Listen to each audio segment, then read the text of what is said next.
You are living in a manner that is significantly more comfortable than that of almost any king throughout the vast majority of human history. Your modern home is kept warmer than a medieval palace. Your refrigerator contains a wider variety of food than a Roman feast. And you can communicate with someone on the opposite side of the globe instantly and for free. We enjoy an abundance of physical comforts and conveniences that our ancestors could only dream of experiencing. By every measurable standard of living, you are living better than 99% of all the human beings who have ever existed. So, we must ask why, despite having access to all of these modern comforts, we are the ones who seem to be suffering the most. On a global scale, more than 300 million people are currently diagnosed with clinical depression. The World Health Organization reports that rates of anxiety and depression have risen by more than 25% in the span of a single decade. Approximately 720,000 people will end their own lives this year, which averages out to one person every 40 seconds. Suicide has now become the second leading cause of death for individuals under the age of 30 across most of the world. More than 1 billion people worldwide are currently living with some type of mental health disorder. This statistic means that nearly 1 out of every 7 people globally experiences some form of mental health condition. Furthermore, the average human being now spends nearly 7 hours every day staring directly into a glowing rectangular screen. For members of Generation Z, this screen time climbs past 9 hours, which represents more than a third of their waking life dedicated to an algorithm that does not care about them and is engineered by highly paid software developers to keep them scrolling indefinitely. A single pornography website receives over 4 billion visits every month, which is more traffic than Netflix or any news site on Earth receives. The average young boy is exposed to this type of material before he reaches the age of 12. Rates of obesity have tripled worldwide since the year 1975. At the same time, birth rates in nearly every country are rapidly collapsing. Marriages are dissolving at high rates. And the question that nobody seems to ask in public is the only question that truly matters. What is causing all of this to happen? The answer is modern life itself, including the way we live, the way we think, and a system built entirely around pleasure-seeking, endless distraction, and escape. The first thing they made easy was food, specifically sugar, salt, and fat engineered in laboratories to override the fullness signals your body spent 1 million years perfecting, all delivered to your door in 20 minutes. We have invented food products that are not actual food, creating a hunger that cannot be satisfied. The individuals who design these snacks do not eat their own products, but they certainly know exactly what those products do to the human body. Then there are 1,000 strangers in your pocket, with each one presenting a curated version of themselves designed to make you feel envy, lust, or longing. They will use anything that keeps your thumb moving down the screen. You scroll past 100 different faces and speak to none of them.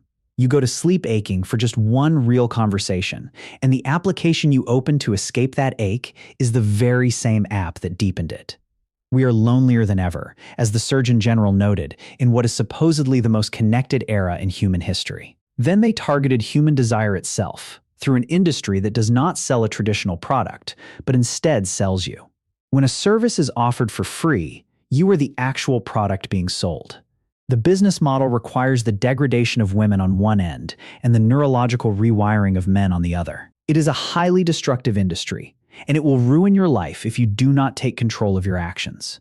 A regular viewer is reduced to a consumer who is too broken to ever want a real relationship again. The fact that adult websites generate billions of visits every single month tells you everything you need to know about the state of modern humanity. It has become so normalized that a person who avoids it for 30 days is treated as if they achieved something nearly impossible. Dating applications finish the work that pornography began. The meeting of two souls, which is the most sacred encounter in human life, has been reduced to a slot machine. If you told your grandmother that you choose a life partner the same way you choose a pizza topping, she would weep.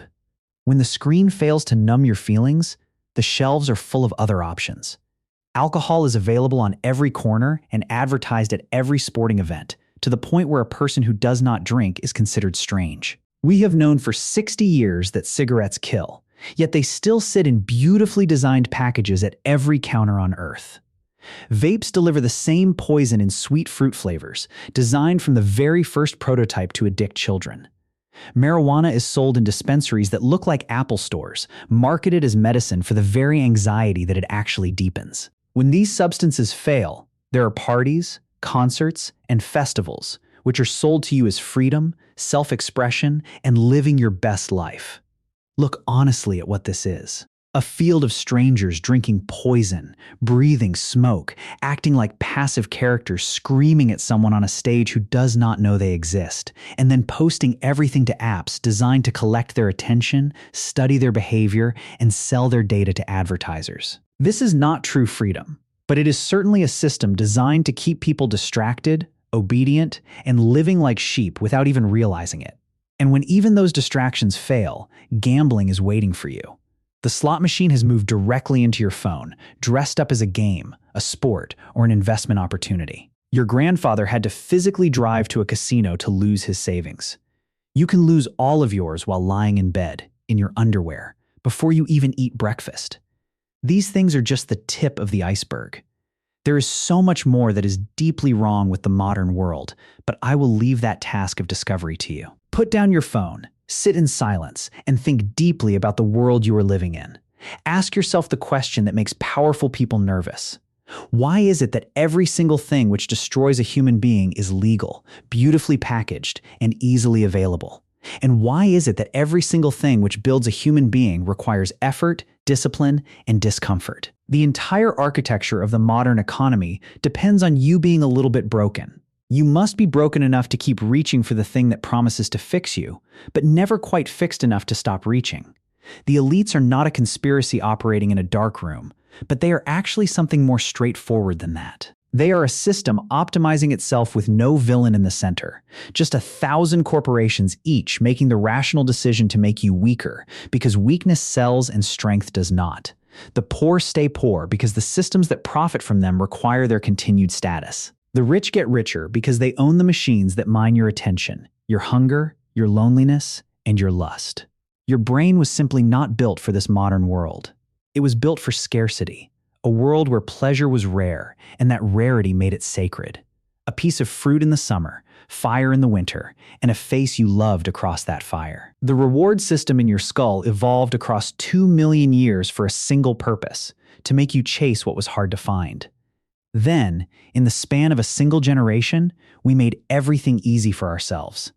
And the same machinery that kept your ancestors alive is now the leash by which a small number of corporations drag you slowly through your only life. The ancient Greeks had a word, eudaimonia.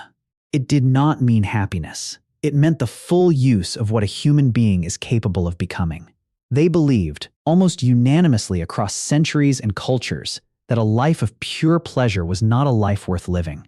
They believed that comfort, when untested, made the soul small. They believed that difficulty, when chosen well, was the only road to becoming someone you could respect when you looked in the mirror. They were right, and we forgot this truth.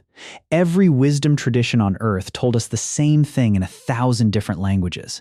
This includes the Christians, the Muslims, the Hindus, the Stoics, and the Buddhists. They all taught that pleasure is not the point of life.